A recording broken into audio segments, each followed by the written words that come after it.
Hello and welcome to this special broadcast in WION. My name is Mohammed Saleh. Now, the American President Donald Trump has cancelled all trade talks with Canada.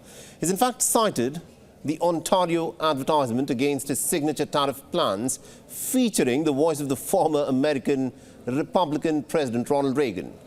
In a social media post, Donald Trump has said that tariffs are very important to the national security and economy of the United States. Now, he's in fact further said that based on their egregious behavior, all trade and negotiations with Canada are hereby terminated.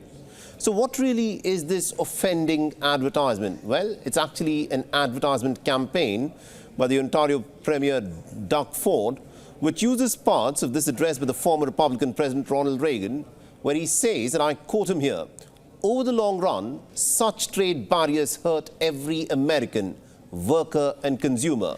Now, high tariffs inevitably lead to retaliation by foreign countries and the triggering of fierce trade wars. And then the very worst happens. Markets shrink and collapse.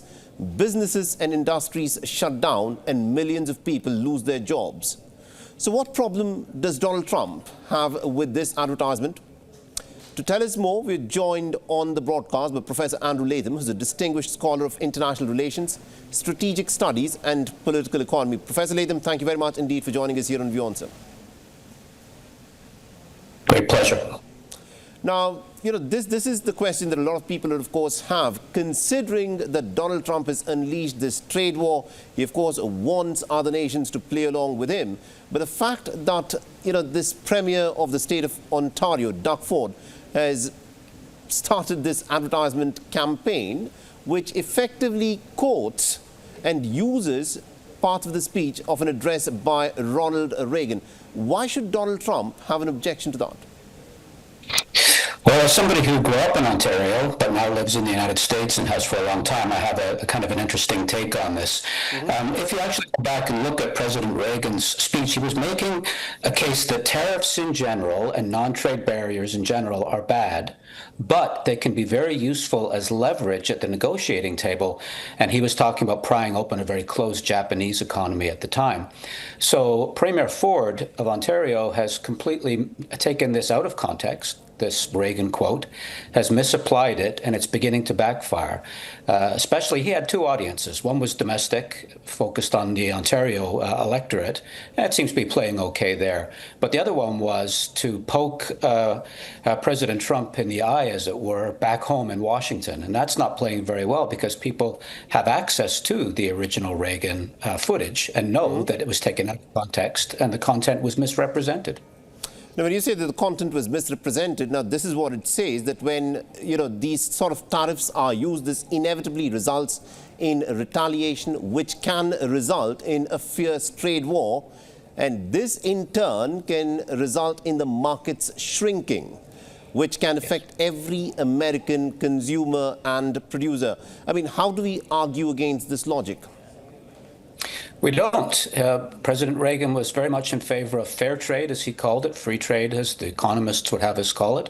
But he was arguing that at that time, in 1987, that Japanese were not engaging in free or fair trade with the United States, and that something needed to be done in the short term, not as a perpetual long-term policy, but in the short term to force the Japanese to change their policy. And it worked.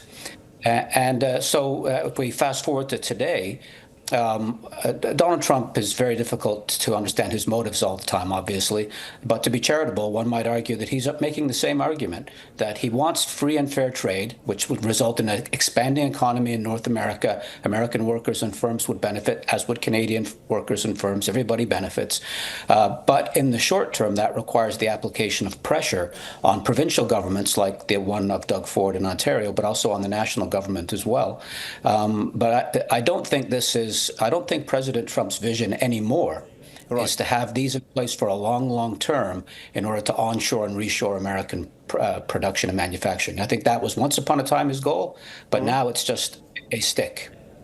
Interesting. And also, do you think, the approach that Donald Trump has taken, he has his own very unique way of conducting politics, but this, bullying, browbeating sort of an approach that he has, and also the fact that he's repeatedly, in the past referred to Canada as the 51st state of the United States of America, referring to the Canadian Prime Minister as the governor of a 51st state.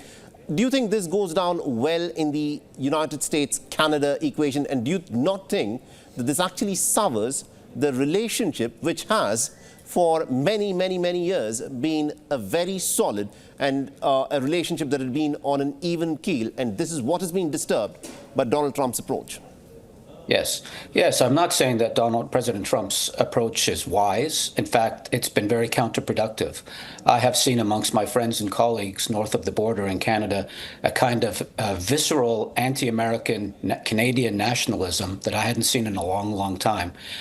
T-shirts and hats and slogans and things like that. It's very, if his idea was to bully and browbeat the Canadians into submission, he's achieved exactly the opposite. Their backs are up and their elbows are out in ways that is not unprecedented, but I haven't seen in decades, to be honest. So what President Trump was trying to achieve, he has not achieved in the short term. It may be, though, that as things simmer down and the Canadian government looks at what's going on and says, maybe we better make some changes in terms of our own tariff and non-tariff barrier policies at home. And Indian viewers will be familiar with some of these around the agricultural sector, for example. Maybe that he will achieve his goals in the medium to long term, but in the short to medium term, no. My final question to you is this, and this has got to do with the economics of what Donald Trump is doing. Do you think Donald Trump understands the implications of the trade war that he has unleashed across the world? You know, one of the sentences which was baffling for a lot of people to hear from the American president was he used to say, everyone is ripping us off because America had a trade deficit with different nations around the world, which is what prompted him to resort to these tariffs. But do you think the tariff approach that he has taken actually addresses, you know, the systemic issues of the American economy vis-a-vis the rest of the world? No. I think he's thinking that he can turn the clock back to 1950 or even earlier than that, and that's not the case. Look, it is the case that the United States has trade issues, bilateral trade issues with a lot of countries. But the big question is, do you want a global free trade system in which that's the default setting, everybody, and then there are exceptions? Or do you want a world economy which is divided into blocks and individual countries with high tariff barriers around each? We had that once upon a time in the interwar period. And there's no doubt, according to historians, that that led to the Depression and accelerated the drift towards the Second World War. Do we really want to return to that kind of world? My answer is no. So if Donald Trump is really interested in restoring that kind of free trade and fair trade global arrangement, great, more power to him. If it is to create high tariff walls around the United States to protect American industry and force firms to return to the United States, that's not going to work, and it's very dangerous in terms of global peace and stability. I think you've summed it up really well. Thank you very much indeed, Professor Latham, for joining us with that perspective.